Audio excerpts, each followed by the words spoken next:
Sussy stuff. Molly and I are here to talk to you about the Texas Longhorns versus the Florida Gator matchup in week 11 of college football. Let's get to it.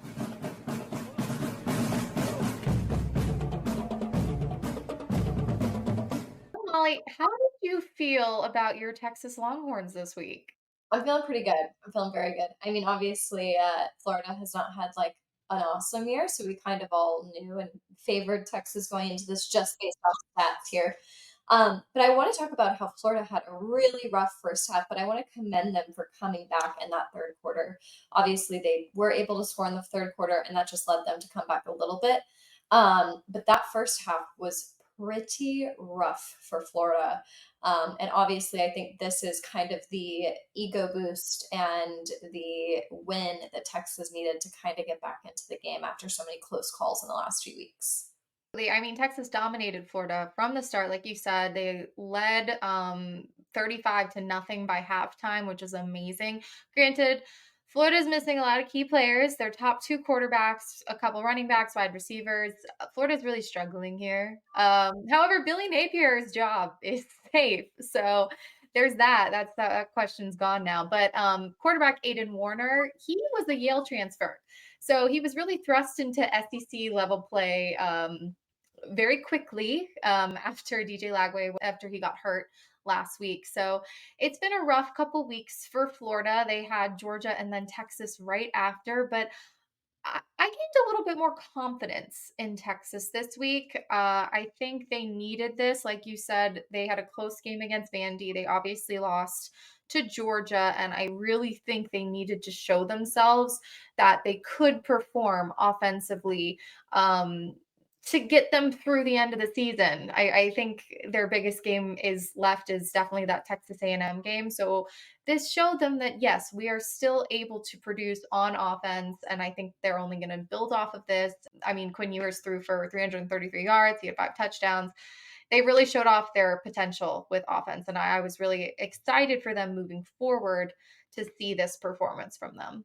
Yeah, this was such a good game. I mean, they were able to get Arch Manning a little bit of playing time here today, or yesterday, sorry. And I mean, obviously, we have, Mr. Gibson here has rushed over 100 yards in this game. I think, like I've talked about before, Texas is one of the most talented teams in the SEC. They're just pretty well stacked with each player. I feel like each player that they canvas to come into the program is so well versed and obviously is very, very, very athletic. So I'm looking forward to this next season because I mean we're already basically in the playoffs, guys. It's almost over. We're having playoff eliminator games right now, so those basically could be playoff games. So it is exciting here in the SEC. But for Texas moving forward, I really need them to clean up their run defense. They gave up 197 rushing yards to Florida, so that is a big area of improvement needed in week 12. We need to see that from them. However, Andrew Makumba has returned. That really strengthens their defensive line. That really contributed to Florida's early shutdown. And if they can continue to bring that moving forward, then I think sky's the limit for this team. I really think that they'll be able to produce if they make the SEC championship. I mean, that's going to be a crazy contest to get into there, but also moving through the playoffs because they are ranked third right now in the AP poll. And I think they will be the top SEC team in the CFP as well when that comes out on Tuesday. So I'm excited to see where they go, but they definitely need to clean up with that run defense. Yeah, especially when you're going up against other teams in the SEC like Texas A&M and Georgia, they definitely do need to clean up that run defense here. I did just want to quickly shout out a Florida player, Jacoby Jackson. I mean, he had such a good game yesterday for considering all things. He had 116 rushing yards, a whopping 116. I mean, he was over rushing yard wise at least 40 yards per the next player. So to Yeah. me, I think he really did carry the game for the Florida Gators yesterday, and unfortunately, they did not win. I mean, that's okay for me, but No, but we're happy when it's our team. We're like, yes. we're always happy. But I did just want to give a shout out to Jacoby Jackson because I do think he had a good game, all things considered. And I really wish we would have had DJ Lagway in the full Georgia matchup, in this Texas matchup, because that's kind of where they were starting to get they were starting to find a good offensive rhythm with him. And after he left the game, it's just been really hard bringing in that third string QB. So they've had a lot of tough moments this season, but it's Florida, and the SEC in college football is better when Florida's a good team. Just like Florida State, the SEC, college football is better when Florida State is a great team. And it's sad when you see these programs that have had such a history not perform up to their historic standards. So I really hope moving forward they are keeping Billy Napier. So moving forward, I hope they are able to come back and be the Florida that we are so used to. But the story moving forward is going to be Texas. They have 8-1 in the season, 4-1 with SEC play. Ewers seems to be back and fully healthy, and he seems to have gained confidence. So I'm excited to see what they will do. They are going to be playing Arkansas. Arkansas did upset Tennessee earlier this year, so that could be a tough matchup. This is a rivalry game. They're both in the SEC now, so what will that add to this rivalry? And then Texas has to play Texas A&M too. So what is going to happen with these games? How will it impact the SEC championship? It's just all crazy right now. Yeah, I will say I think the Texas A&M game is going to be the best game of the year in my opinion. I think it's going to be the most competitive and most adrenaline rushing game. I think that in this one. I think every fan on both sides, and I think even people that aren't fans that are watching from the outside, everybody's going to be on their toes with these two teams. Absolutely. Now, the Texas Longhorns, who are now ranked third, are also in the spotlight for more than just their rankings this week. I mean, leading up to week 5 against the Florida Gators, five-star wide receiver Johntay Cook II. He's a high-profile player from Texas's top-rated 2023 class, made a surprising departure from the team. What does this mean, Molly? Um, I mean, at the end of the day, the Texas is stacked. They don't, not to say that they don't need him because that's also not true. But I do think that they're going to be just fine throughout the rest of the season. I still have no idea why he's no longer with the Texas Longhorns. I've been looking. Obviously, there are a lot of Reddit conspiracy holes to go down. I've gone down them. I don't. They're just conspiracies at this point. There's nothing factual. So I end up looking for that story. I'm sure when you sign on to play for a team like Texas, there's probably a huge NDA involved. So I'm not sure if we're actually gonna know ever why these people have departed.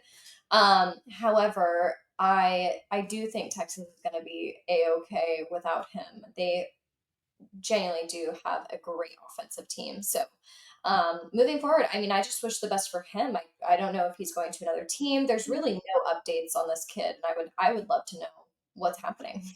Teams are interested in him for sure. We've had reports of Oregon, Georgia, maybe Ole Miss watching this kid very closely. He's obviously a big recruit from 2023. So it will be interesting to see where he goes. It was said it was a mutual decision. Um, I don't know. I feel like there's a little bit more drama behind it, but Cook.